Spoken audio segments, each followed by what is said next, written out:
back for Season 4 of the Final Corner podcast for the 2023 F1 and British Touring Car season.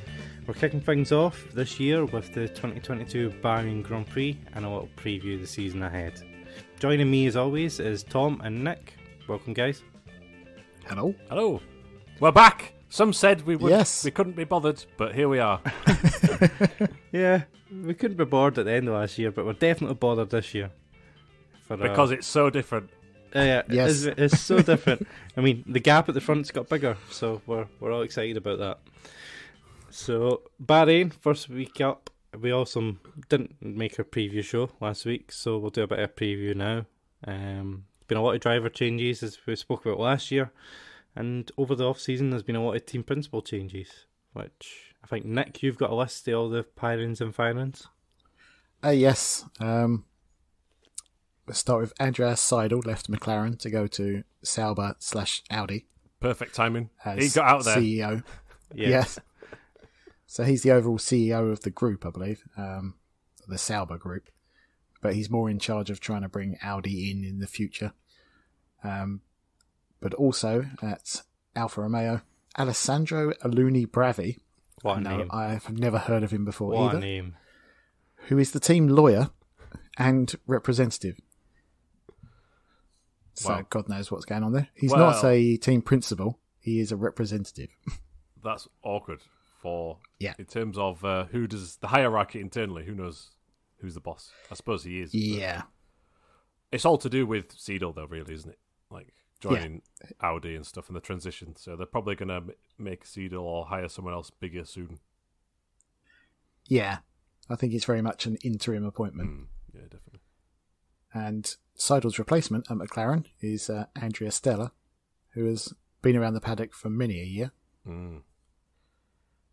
Interesting to see how well he gets on as a team principal. In a bad year. Yeah, exactly. We've got Fred Vasseur, who left Alfa Romeo to go to Ferrari. Everyone's favourite poison chalice. Yeah. It's such a tricky job for him.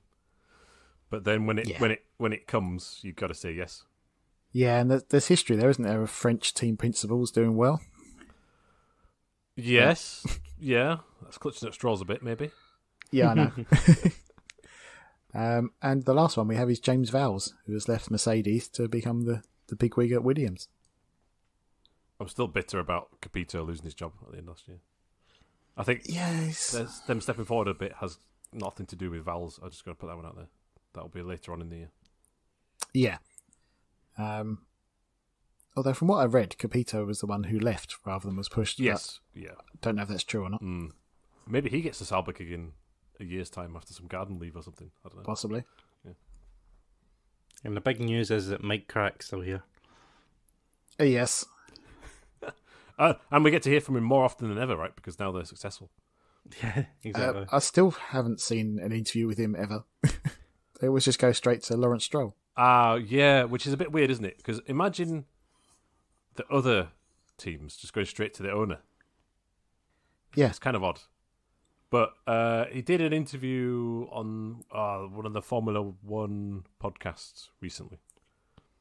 So I recommend listening to him there to hear what his voice sounds like. Didn't have too much interesting to say, though, unfortunately. So yeah, that's it for the team principals. Yep, and we covered the drivers last year. Mm-hmm. All sorts of shenanigans that went on. As we saw in the Drive to Survive latest series, which I've not watched the last episode, but I know what happens. So, but the rest of it was quite interesting, seeing how the Oscar Piastri situation actually played out and how there was potentially going to be legals involved and lawsuits, and it all just went away. And I did quite enjoy the ending of it, where it was the team principal of Alpine. Otmar, my favourite. Yes. Otmar, basically smirking at the end of it, saying, we've actually got better drivers than we intended. When it was Fernando Alonso and Oscar Piastri, and ended up with Ocon and Gasly.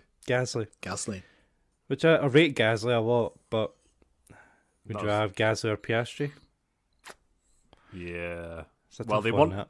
they didn't want Gasly. Let's be clear about that. They wanted Piastri. Yeah. So they thought the same as you, Colin.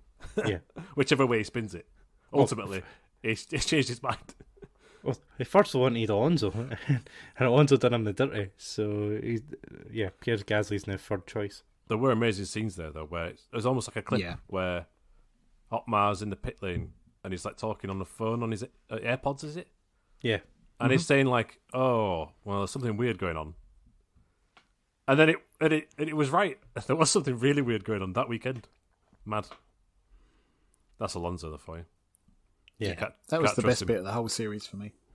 Oh, that whole coverage of the switch around, that was good. I did love Alonso just going, I like being the bad guy.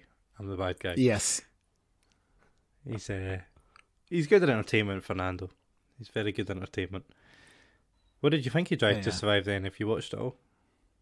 Same as last year, really. It's over the top, over dramatised, a bit annoying for that, but still very interesting, and you get to see a lot of behind the scenes stuff.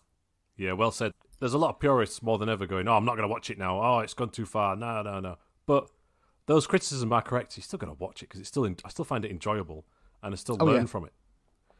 And so, the format's a bit samey now. And yeah, but I like the fact that they know that as well. Yeah, like in the episode where they asked Toto Wolff about it being a documentary, and he said, "No, it's not." Yeah, and it's things like where they use team radio bits at the wrong time and stuff. But yeah, I do mind it, but I don't mind it. I'll gloss over that because I'll happily watch Gunter Steiner say he'll F the entire paddock and then say, "Oh, I meant hug," or something like this. I thought that was the funniest thing I've seen in a long time. Yeah, I suppose, it was worth watching for that. The stuff at the front didn't really... I suppose you got to see a bit of the cost cap from Red Bull's perspective. Yeah. Oh, that was fascinating, yeah. Yeah, I was hoping for a bit more on Mercedes, to be honest, rather than the one episode they did. Them trying to get back. But yeah, it is what it is. It's light entertainment. It's not. It's not a documentary. There was a couple of episodes I thought were just a bit pointless. I didn't care for the Yuki Tsunoda episode at all. No. It was quite funny last year, and now because he's calmed down a bit, it was just. I don't know. It's just stop. It felt contractually obliged. Yeah. Oh, we've got to do the Japanese driver. Yeah, it felt quite sad as well because Yuki just seemed unmotivated for everything, every scene they showed him in. It always showed him like sad, and it looked like he was on about the verge of tears. And I don't think they painted him in a particularly good light. No, they didn't. He seemed, uncomfortable in himself. And a bit like, ooh, did he even want to be in Formula 1? But that's all he's got, so he's in Formula 1. Yeah, I didn't think they particularly showed him well. But I don't think anyone comes out of Drive to Survive particularly well, apart from Alonso, who just plays up to it. Yeah. Everyone else comes across as a petulant little child. It's good for their Instagram followings. I got an email where it was like, most drivers followed after Drive to Survive went live, and it was Lewis Hamilton who got the most followers from it, apparently. I did find it very interesting as well with Kevin Magnussen was one of the people who suggested Hulkenberg as a driver. Oh, yes, I was going to say that. The whole Haas negotiations were fantastic. Because it's been painted as this whole massive rivalry between him and Hulkenberg, but it doesn't seem to actually be one. Yeah. And also, Hulkenberg was on the Alpine list as well, wasn't he? Yeah. Ricardo was not. Despite what they said, because Zach went to negotiate that, didn't he? And went, right, we're not going to cut off Piastri if you have Ricardo, right? And they're kind of like, maybe. Yeah, we'll think about it, but no. So another series, Drive to Survive. They missed bits out, like the whole Brazil thing, and that's what annoys me when there's big stories and they don't show it. It's because they're not there. Yeah, that was the big takeout from me, is that the whole Magnussen pole position. Yeah, they're not every race, are they? No, but still, that would have been good to mention because there's a lot of Haas throughout. And as me and Lisa are watching it, I said, "Oh, I'll tell you what they'll cover right at the end. Haas got a pole position." Oh, yeah, that's right, they will. Nope. Yeah. Max was in it, though, for the first time. He's been in it before. Oh, right, okay. We wasn't in it last year. He just wasn't in it last year. Yeah. It's just last year it was a petulant child.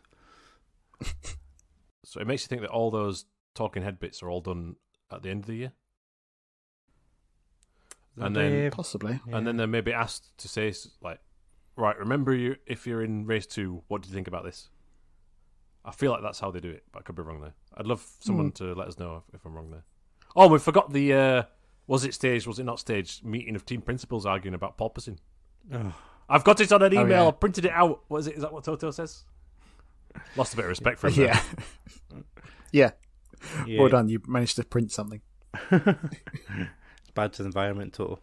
Bad for the environment. Yeah, that whole Total thing came across weird. It was especially weird in the way that they showed it on the programme, because they didn't structure the lead up to it. They just cut to a team meeting where Total Wolff is shouting and screaming and swearing. And it was just like, that seemed out of the blue, but it didn't actually tell the story. Yes, if you didn't know, which was, correct me if I'm wrong as well, I was a bit confused. He was talking about they changed the rules to avoid porpoising, and they're saying, well, we've managed to handle it well, it's your car design. Is that basically the discussion? Yep, that's pretty much it. Yeah. Also, I don't want to, like, why 4 episodes in a row or something, there was like the Silverstone crash? Oh, I know. Yeah. It's like they focused on the first, like, half of the season or first quarter or whatever. Yeah. And it took them the full series to get through that, and then all of a sudden it's like, oh yeah, no, that was the end of the season as well. So it's not perfect, and we've got clear criticisms, but we enjoy it. We'll still watch it. Oh yeah, still watch it every year. Yeah, and Netflix have now deployed the same formula to golf And tennis. well. And tennis. I am tempted to watch that to learn about those sports, because I'm pretty ignorant to them, but I'm not around to it yet. Might watch the golf one, because it's about the PGA Tour, but then last year the whole Live Golf situation kicked off for the Saudi Arabian Tour, stealing half the players and all this. So apparently it's quite juicy for that. Apparently So the tennis one has a player who's particularly awful as well. I don't know who it is. I'm not really up to speed, so I was tempted to watch that first. Tim Henman. Not Tim Henman. That's how up to speed we are. Showing our age The there. golf one could still be called Drive to Survive as well. Hey! Oh! Very good. Right, on to Bahrain then. First race of the year. Pole position for Max Verstappen and a win for Max Verstappen. They are miles ahead. Mm-hmm. They have taken quite a big step over the others. Mercedes have failed, really. They're now probably the 4th quickest car, but the big surprise through testing and then this weekend was the Aston Martin, or the 2022 Red Bull, or way you want to call it. But they've produced an exceptional car by the looks of it. They almost didn't have 2 drivers at the weekend, with Lance Stroll getting knocked off his bike, as at least one driver does every pre-season. But Lance Stroll, I think he broke his wrist, he broke his big toe, he was battered, he was in hospital. Felipe Drugovich had to do the test, still looked relatively competitive in testing, and then Lance Stroll somehow dragged himself into the car and actually pulled out a pretty decent performance over the weekend. He had a good race, but in practice we were speculating he looked very sore. He couldn't get out. There's that clip where he couldn't get out of the car. And there's no way he should have raced if that was the condition, but he clearly then recuperated overnight, I guess. And yeah, I mean, I didn't think he should race at all, but he raced really well. So what if it's done more damage to him in the long run, though? There's... Yeah. I would easily just sat out that first race. My main concern was the fact that if he then crashed or had a big impact or something like that he could really mess something up more. Clearly he was able to drive, but I don't know if you guys noticed if he did get oversteer, he was just doing it one-handed. Yeah. And that's not ideal. Mind you, Robert Kubica, however you want to pronounce it, apologies, managed it for a couple of seasons. Yeah. Very true. He did drive one-armed most of the time. It really was. I know it looked like he had 2 hands on the wheel, but only one of them works properly, really. Yeah. Yeah, fair play to Lance, powering through it. As you say, I didn't think he'd make it at the start of the weekend, but he did. Looking at the times, a few surprises, I guess, through the practice and then the qualifying. Gasly was really off it. McLaren look like they've made a mess of it again with a pretty uncompetitive car. Although Lando was hanging on at the back of the Mercedes during the race, a lap down. Yeah.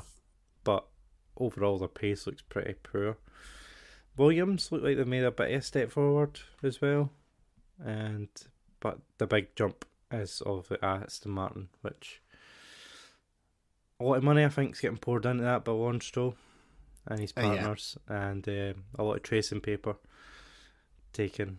A bunch of Red Bull engineers apparently jumping ship last year to join Aston Martin, so they've clearly used their off-season well. And it's the first car designed by Dan Fallows, who was obviously high up at Red Bull a few years back. Who has a good memory, according to Helmut Marko. Yes, I thought that was interesting, because there's something suspicious about this. And so, well, yeah, he designed one of your cars. Or helped to design one of your cars. Of course it's going to be similar. I think it's a good story. It's nice to see more people fighting with Mercedes. But I think what it's meant is you've got top two, the Red Bull cars are in their own class. Then you've got Division 2, which is Ferrari, Merc and Aston. And then you've got everybody else. But the best everybody else can do is 8th, or 9th even, sorry. Unless there's like some retirements up front. So everybody behind now is fighting for 2 points maximum, realistically, unless there's an error or a Ferrari breakdown. Which is, you can count on that, so... Yeah. He guaranteed positions to get picked up for Ferrari incompetence. But both Red Bulls had transmission issues which weren't advertised during the race, although Max did say about his downshifts were causing problems, but apparently their transmissions were very close to breaking on both cars. Oh, I don't believe it. I tell you why I don't believe engines. It. They were coaxing it home and still smashed everybody by 30 odd seconds, was it? Yeah. So come on, they can. That's just a nice little story of we could have done this, and it's like, well, they're just going to smash it. But to me, just going back to that point quickly, I don't think there's a midfield anymore. I don't think that expression exists this year. You've got Red Bull, the front lot, and then everyone from that pack of Williams, Haas, McLaren, AlphaTauri, Alpine, Alfa Romeo can finish in ninth. They're all looking for that, and we can see that in qualifying where you had Gasly last, Piastri knocked out, but then you had Hulkenberg in the top 10. Yeah, Magnussen down, knocked out in Q1, but his teammate up there. Lando Norris nearly making it into Q3, but his teammate. So and it's so close there. So that's I have to just watch every race now, going, okay, what's the battle for ninth? Because it looks like one is tied up most races for the next while. Yeah.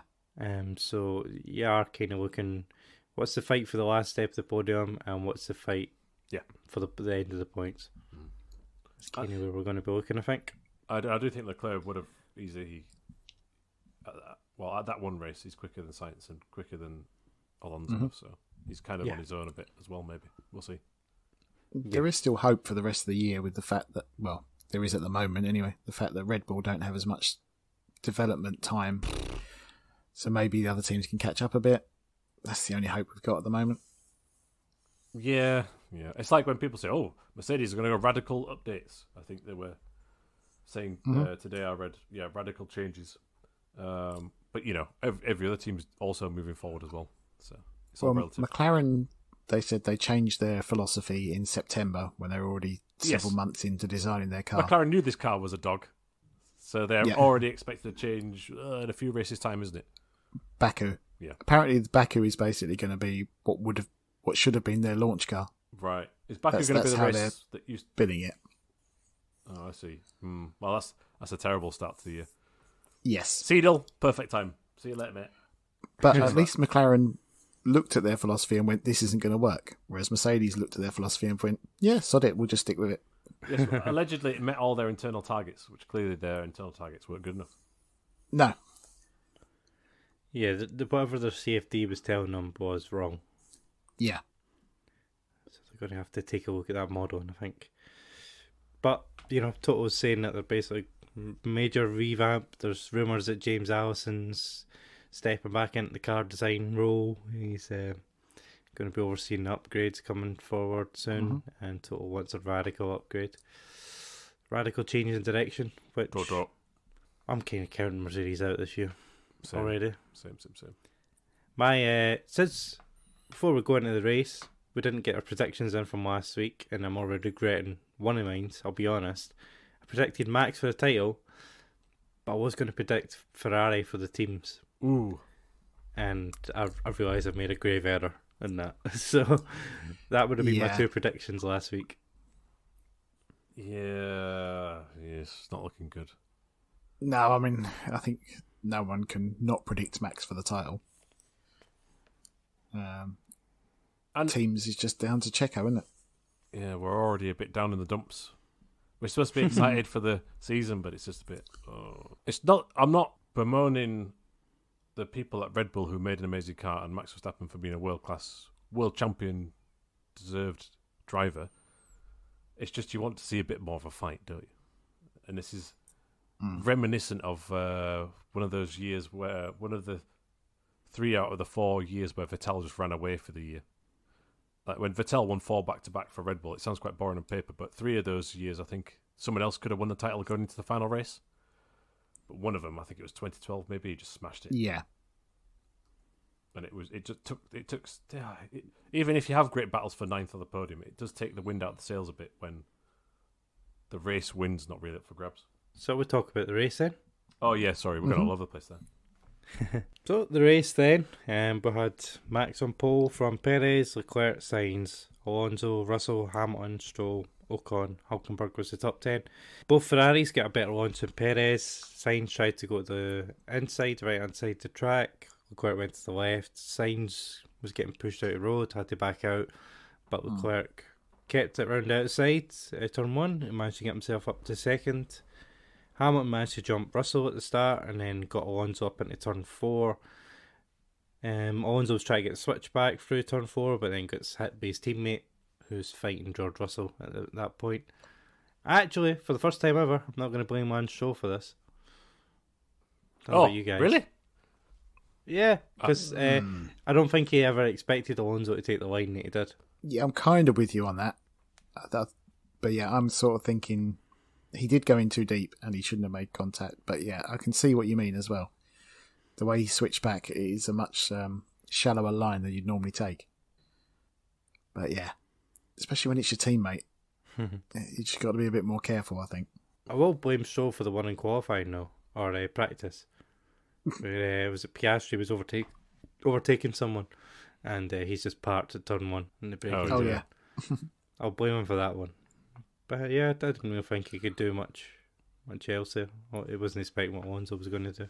The crazy thing for me in this move is the amazing sense of awareness that Russell had, because I think he went a bit deep, but his cut back on Alonso is very daring because he sort of goes around the outside of Stroll, but then cuts immediately far right, as if he knew that Alonso would defend, and he'd already got it, and he got ahead of him. I thought that was a great move from George. The rest of his race was downhill from there on in, but yeah, when the tyres aren't shot and the car's okay, he did a great move there. Yep, and Hülkenberg's race goes disastrous wrong pretty quick. He hits Ocon and damages his front wing, so he just falls down the order, and then picks up a million penalties for ignoring the track limits. Yeah, which wasn't the only person picking up penalties though. No, but it was about last, so it seems bizarre why he kept picking up track limit penalties. Well, he hasn't driven for a while. We'll let him off. I think they might not have switched his wing at the first pit stop either, did they? I could be wrong there. I don't think they did. I think they left it. No. I think they left it damaged to try and long-term save some time, and it was a mistake. Should have just changed it because then you just had to struggle the rest of the race until the second pit stop. Yeah. The other participant in that crash, Esteban Ocon, then started having his own dramas. So he got a 5-second penalty for out of position, being out of position at the start. Yeah. He then came in to serve it, but had damaged his front wing, and the mechanic started unscrewing the front wing almost immediately, which voided his 5-second penalty. Dear, oh dear. Yep. He then got a 10-second penalty for not serving his first penalty correctly. and then he picked up another 5-second penalty for speeding in the pit lane. Yeah. How do you do that in this day and age? So he ended up with 20 seconds worth of penalties, all because of one incident.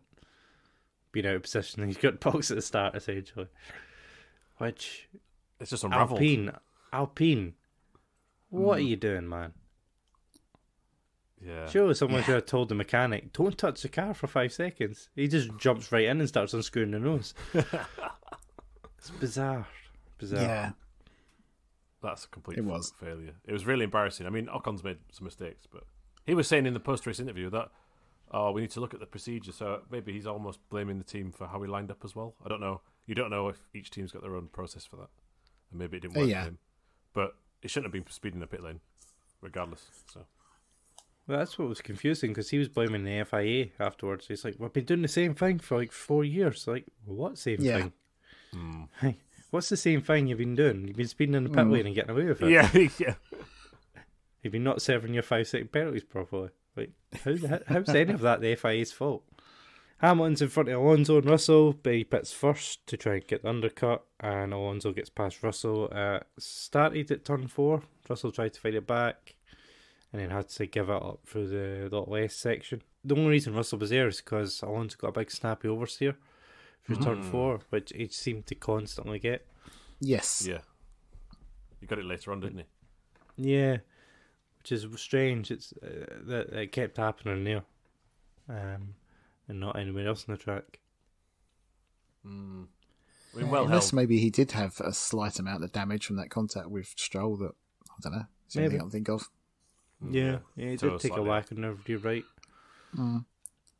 Bottas then jumps everyone by undercutting, but Which can't hold it. Didn't see that coming, but then it really frustrated me. I know he's not in the same race as them, but he just gave up so easily all the time. Even lap 5 when Stroll gets past him, where that early into the first race of the season, you've got to put a bit more of a fight on, because you actually don't know at that point that the Aston Martin's amazing, right? Yeah. But then in the race, it's almost like they're resigned. Oh yeah, well we know that you're nowhere near these cars, so just let them by. And then, but the second time he let someone by, he sort of did it a bit weird and then did a half. Well, not even half, like a 25% overtake or defence. It's very weird. Yeah, on Russell, it's like he stuck his nose back up turn 4. But half-heartedly. Yeah. Yeah. Come on, Bottas. Like, get your elbows out, son. Well, either let them by completely and save the minimum amount of time, or put a fight. Yeah. Don't do both. Yeah. Yeah. Because you're just ruining your own race doing that. Yeah, very weird.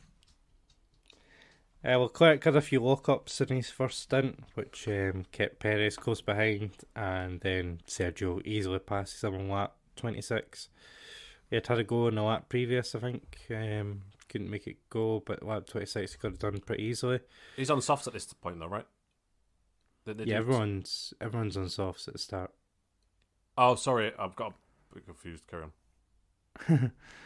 Ignore that. Yeah, I think that's pre-first pit stop. Yeah. Sorry, I might be wrong, but I thought that was during the first stint. Russell pits and manages to get in front of Lance Stroll, but Aston Martin gets past him immediately, and I think that's him the rest of the race. Those two don't really do anything. Alonso goes past Hamilton at turn 4, but Alonso gets an big oversteer moment, and Hamilton cuts back underneath, really incredibly tight, and it looks like they're gonna hit each other, but he cuts it up underneath so tight and manages to take the position back, which I thought was a brilliant bit of skill from Hamilton, and again another bit of bad luck or poor setup or whatever for Alonso, which mean it couldn't control the rear through that corner. I think they would have crashed if Alonso didn't oversteer, because Alonso's trying to cover that tight line. He's trying to defend. He's going down the inside, and he's trying to defend on exit as well, which is a Matt Jackson move at the knuckle hairpin, which is you defend on the way coming out, right? So he's trying to do that, and he gets oversteer. Without the oversteer, they collide, in my opinion. So Hamilton's got this amazing foresight, a really tight cutback. I love it. I think Alonso was trying to move across though. It could have that was sketchy for me. Well, it's the exact move Alonso tried to pull on lap 1. Yeah. So he obviously knew it was coming. A lap later though, and when we pretty much get the overtake of the season already, into turn 10, side by side coming out the hairpin, going up towards turn 9 and then the really tight 10. Alonso looks like he's going to try and go around the outside. He nips up the inside of Hamilton, managed to hold it on the brakes and take the position, which was a brilliant move, and I think caught Lewis by surprise a little bit. Yeah, no, it was a lovely move. Like I say, it was out of nowhere because no one ever really passes into there unless someone's got a lock up or something like that. Especially because there's a DRS zone straight after it. You kind of feel that it's not the right place to do it. But I think he kept the DRS. Yes, he did. He did, yeah. So, yeah, that's perfect then. The Bottas mentality would be, I won't overtake because I'll get DRS. Yeah. The Alonso mentality is, no, I'll overtake because then I get DRS. Mm-hmm. And I'll take it on, and in the end, he could hold it into 11. He said afterwards he was thinking about going into turn 8, but then thought, I might get a good run out. And what I liked about it was he hit the apex and didn't lock up. Yeah. And outfoxed Hamilton. Mm-hmm. Which was fantastic. Yeah. Really well done. Yeah, he didn't run wide. Like you say, he hit that apex nicely. No. It's quite incredible the amount of talent Alonso has at his age. Mm-hmm. And it seems to have been completely re-energised so far. He was competitive last year, but he'd never looked happy because the car kept blowing up. Yeah. Whereas so far this year, he's bouncing along in interviews and he's really quick. It does remind me a little bit. I'm going to temper it. I'm going to be a bit sceptical here. I do think the car's genuinely competitive, fights for podiums, and Alonso does really well. But we've been bitten by this before. When McLaren changed from Honda to Renault engines, and he finished like 4th or 5th in Australia, I can't remember now, first race of the season, and was like, and the famous quote, "Now we can fight," which the next race or the 2 races after, was it Gasly then finished really high up, and he said, "Now we can fight." It was at Bahrain that as well, and in what's believed to be a semi-ironic riposte to Alonso, because I think Alonso's season went quickly downhill from there. So he's bouncing and happy because he's in a great car with a good team, they're gelling well, and he's on the podium. His opinions will change if things start going wrong very, very quickly. He'll be back to old Alonso. True. If, I'm not saying they will, if things, become calamitous again. And we have only had Bahrain, haven't we? I know it's exactly one track, but we've also only had that one track for testing as well. Exactly. So let's just see. Let's just see. I'm with you though. I was just thinking about this all week that, well, there's no guarantees. I actually would like Alonso to do well and Aston to do very well, right? Oh, yeah. At the minute, it seems like they could be the only people that might even challenge Red Bull sometimes. So I'm all for it. But we've been here before with Alonso, first race of the season. It's very interesting, though, that Alonso is constantly bigging up Lance Stroll. Because he's never done that with any of his other teammates, I don't think, has he? I can't think of any other time. Never. No, never. It's always been all that war, hasn't it? Yeah. The contracts, there must be a thing in the contract. Yeah. That says, we'll give you $6 billion a year and a competitive car that you can win races and get podiums with. But you need to say, Stroll's good. That's my harsh. son's the best. Yeah. We say my son's the best. My son's the best. No, I'm completely making it up. That's very harsh, and I'm only joking around. But you're right. It's a interesting distinction from previous seasons. Yeah. Yeah. It does make me slightly uneasy, happy Alonso. I'm used to. No, it's weird, right? Yeah. I'm used to the bad guy. He's not been happy in about a decade, so it is a bit strange. So then Ferrari are back to the usual. Leclerc pulls over, having lost their engine. They had previously had to change all the electrics in the car before, I think it was before the race. In Parc Ferme. Yeah, he had to change everything. But then his car still conked out mid-race, which he parked up well. My cynic in me thought you shouldn't have done that because you just hurt Carlos here. Yeah. But he pulled it off at a marshal's post, and he didn't pull it off. He pulled over at a marshal's post. And it caused a VSC, which a bunch of the midfield guys pitied it, except for Nick De Vries. And his opening weekend just went horribly after that because he had no tyres to fight. Tsunoda managed to pull a double overtake on De Vries and Joe, which I thought was quite good. It was really good, but it's like a big tyre advantage, so it's a bit. Yeah. It feels cheaper, but you've still got to do it. So fair play. Yeah, I think Joe was on new tyres as well. True. I think he was Good point. compromised by how hard De Vries was trying to fight it. Yeah. Even though he had no chance. Then we get the move for the final podium place, lap 45. It looks like Alonso and Sainz touch out of 4. I wasn't sure whether they touched or not. Sainz reported that they did. Alonso's front left on his rear right.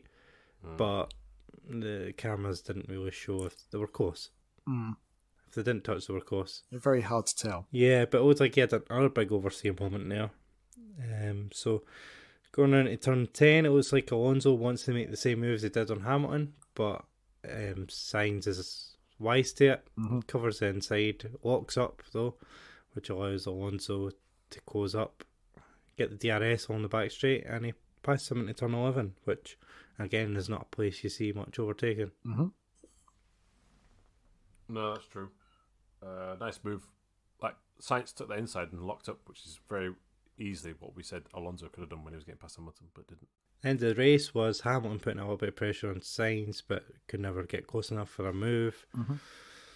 And the podium ends up being Max from Perez from Alonso for the first 3 Red Bulls for the first race of the season, as Sergio said. If you didn't say it, I was going to say it.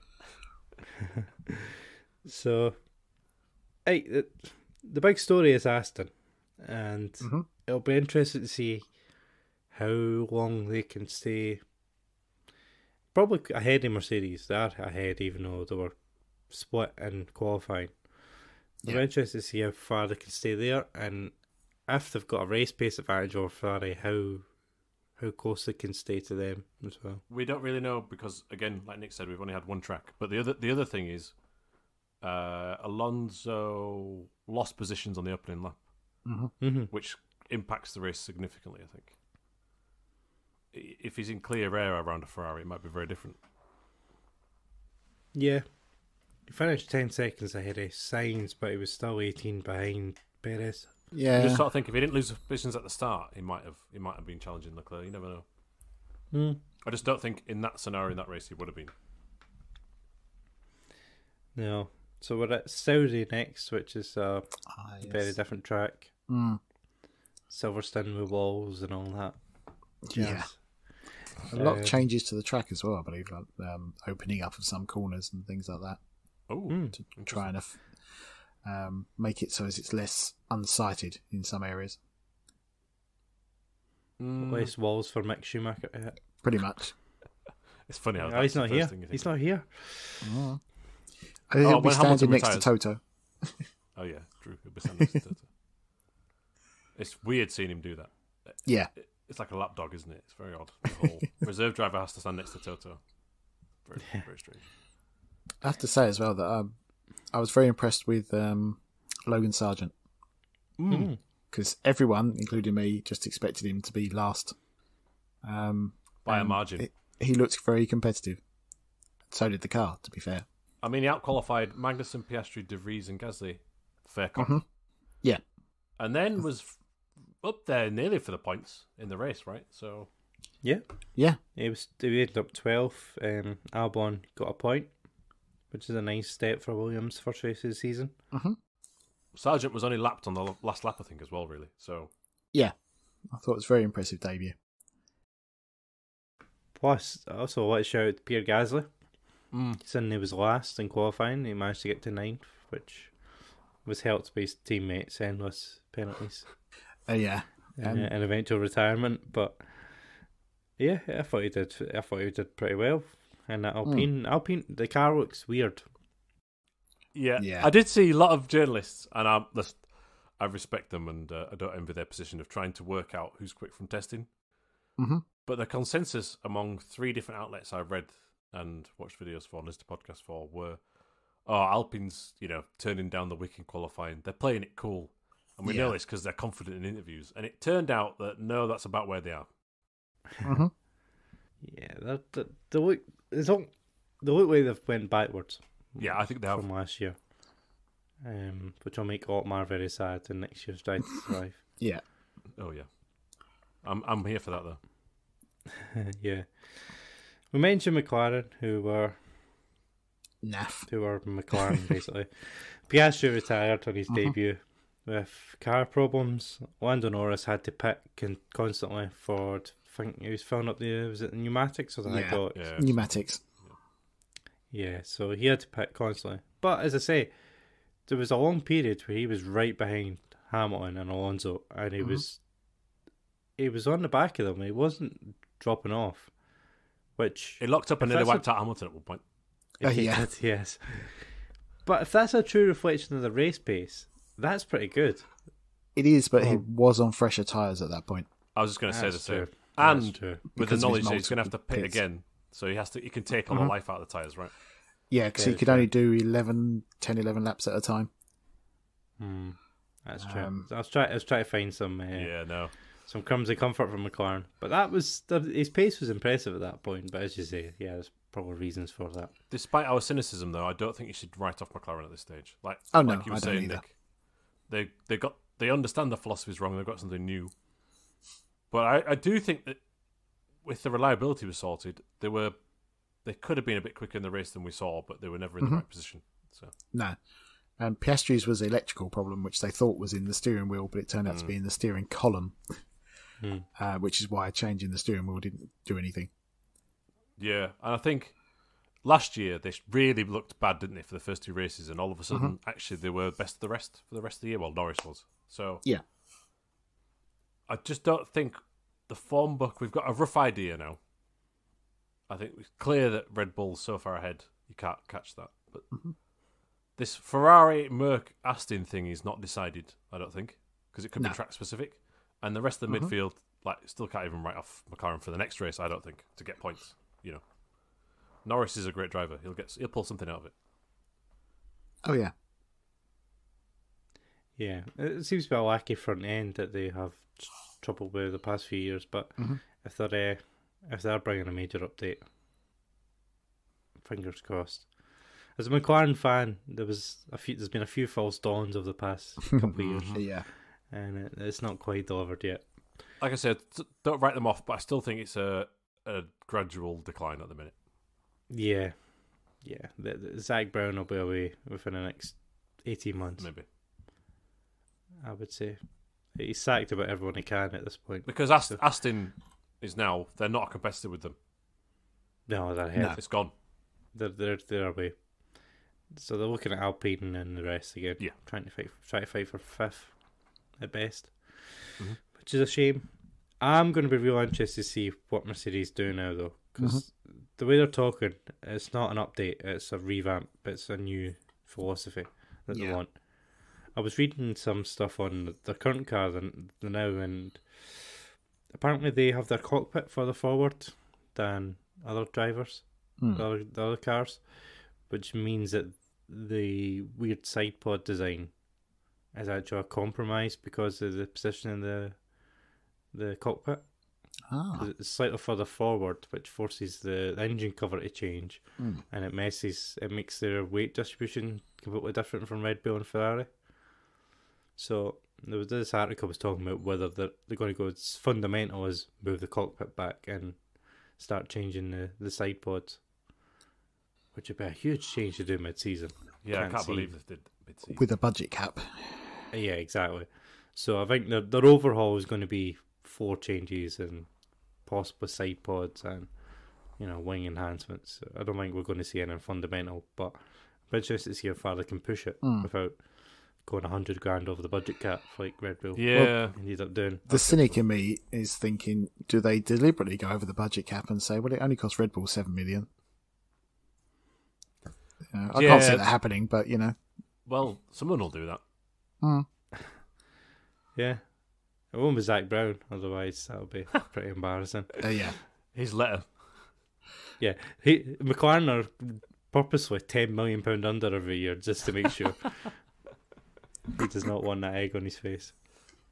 Can I mention a couple of small things that actually, Nick, you had in your notes? So I'll mention one, which was Joe got fastest lap, didn't he? And I was thinking, why have they pitted him to get fastest lap? It's completely pointless. But it's to steal the point off Gasly at that point. Ah, yes. I thought, oh, that's actually quite clever. 'Cause he was not going to get points anyway, and he got it on the final lap. and Max couldn't get on the ramp. In fact, he managed it, but why was there a ramp? Yes. He launched it like a bloody missile towards Perez's front wing. It would have took someone's ankles off if it hit them. As he was spinning the wheels as well, I was thinking, that ramp could like fly off, if it found grip. But the other thing as well is that what if the underside of the car was damaged? It's technically in parc fermé at that point. So, but why don't you just push it on it? Oh yeah, or have a wider ramp, or just not have a ramp. Yeah, it wasn't like a big, huge thing like Mexico where it rises up. It was just some LED screens, wasn't it? Yeah, in a corner. Very, very bizarre. Yeah. All right, on to Saudi. Yep. Yeah. Later. Saudi's always interesting. Someone's bound to crash. So that'll be spices it up. True, it's like a Baku, isn't it? Where you think, there's something somewhere. Yeah. If no one crashes, this will be awful. But if someone normally crashes and livens it up, you think one of the rookies, or possibly Yuki. Yeah. Oh, Yuki. Yeah. We're looking for someone in that field. Make a mistake, call some safety car pandemonium. Then we might have something going on at the front. I think we've all got to just hope for a Perez win to spice up the championship. He's our only hope to fight Verstappen. I don't mean that in an anti-Verstappen way. I just mean in terms of having a championship battle to fight for. Because at least in the Hamilton, not the Bottas era, but when Rosberg and Hamilton were teammates and Hamilton won several, Rosberg was fighting through the year, even if not right at the end. Yeah. He'd grab like 3 race wins in a row at one point. You think, it's on. And there's always that threat of Rosberg winning it. Whereas at the minute, I'm of the opinion that Perez just can't beat Max at all. No, I don't think so. Not in that team. No. Everything is for Max. Get Danny Rick back in the car. I can't see him ever getting back in an F1 car, to be honest. Can you see Perez carrying on next year, though? It depends if he's happy being a number 2. And if I was him, I would take it. Yes. Yeah, there's nothing else there's nowhere else for him to go. No. So yeah, that's next weekend, the 17th to 19th of March. It's a night race for us. 5 o'clock race start. 5 o'clock qualifying start as well. Which is a nice little treat. It is. Have it with your Sunday dinner. And you guys, any predictions for the year? Imagine that you're making them pre-Bahrain. I think Mercedes will win. Yeah, exactly. Yeah, because pre-Bahrain, someone would be like, I think Aston have a chance at a podium this year. But can't really go there. I'm sticking with my prediction from last year again, that Russell will beat Hamilton over the year. Okay, good one. I think for me the most interesting thing is who's going to finish. How can I help? Oh, my phone's just decided to do something. Sorry if you heard that. Yeah. I wasn't speaking to you. Who do you want to call? I don't want to call anyone. Stop it. Wow, it really does that. So for me, I think it's tricky, but I think the main interest is going to be who's going to finish 5th in the constructors. And so I'm actually going to say McLaren for a fight back. Very confident. No. Just being weird. So, okay, that's episode 1 of the year down. Another 28 to go, or whatever. We've got a 23 race F1 season, and British Touring Cars is back in about a month's time. I think the season launch is in about 3 weeks at Brands Hatch. And then we're on to proper racing. And there's still a lot of seats not filled there. So by the time our preview show comes round, hopefully they'll all be ready and filled and gone shed and they'll actually have a car to drive. There's a lot of drivers that are unknown as well, or relatively unknown, which is a strange off-season this time around, I think. Yeah, and there's lots of drivers who've lost their seats, it seems. Yeah. That may or may not fill these last few seats. And will Plato be on the grid? I think he Depends how much money he's got to offer Dynamics. I think he will. Yeah, that's the big rumour at the minute. Why, if you were Dynamics, though, why would you take it? Well, there's money. That's why. Yeah. Money talks in touring cars. Well, did you see the rumor of that last year they had a third TBL at Dynamics, and that was originally meant to be for Plato? Ah, well, they definitely were allocated one that was withdrawn Yes. for whatever reason. The rumor was that Plato had agreed to take that drive and then decided to. I can't even remember if he was with BTC the season before, but he went with them. No, before that it was with Paramax. So, Yeah. I decided BTC over TD. Interesting. But whether or not this is true, we don't know. No, true. But Unconfirmed that's what the false. rumor was. That's why the TBL went back, because that deal fell through. I think even if there's a lot of unknowns to the lineup of the drivers, you've still got your Ingrams and your Turkingtons and your Suttons. Sutton and Helm. Yeah. And Jake, yeah, all that jazz. So the front of the grid's still going to be fantastic. Oh, yeah, definitely. But before we get there, we've got Saudi Arabia Oh, yeah. and the Formula 1. So, thank you for downloading. If you're back for Series 4, I guess we're calling it. 4 years in a row. Be doing this, so Oh, my God. we'll look forward. I know, it's going quick, isn't it? So, we'll look forward to seeing you after Saudi Arabia. I'm glad we've made millions from it. Yeah. Ah, yeah. I really liked that the hosting platform decided to tell me they were going to take the money for it this year and not just take it out of my bank account and give me the fright of my life. Oh, okay. That was nice of them. Oh, yeah, good. That's always helpful. Yeah, no, they just took the money. Didn't even get a renewal receipt or anything. Just, oh, there's the money gone. I guess that was due. Thank you. Well, thank you very much for doing that, Colin. Indeed. That's fine. I don't need a fridge freezer. It broke the same day as I took the money. It's like, oh no, all the money's gone. So yeah, we'll start a crowdfunding. You can pay for my fridge. So, right, thank you. We'll be back next week with Saudi Arabia. Let's go. We'll see you then.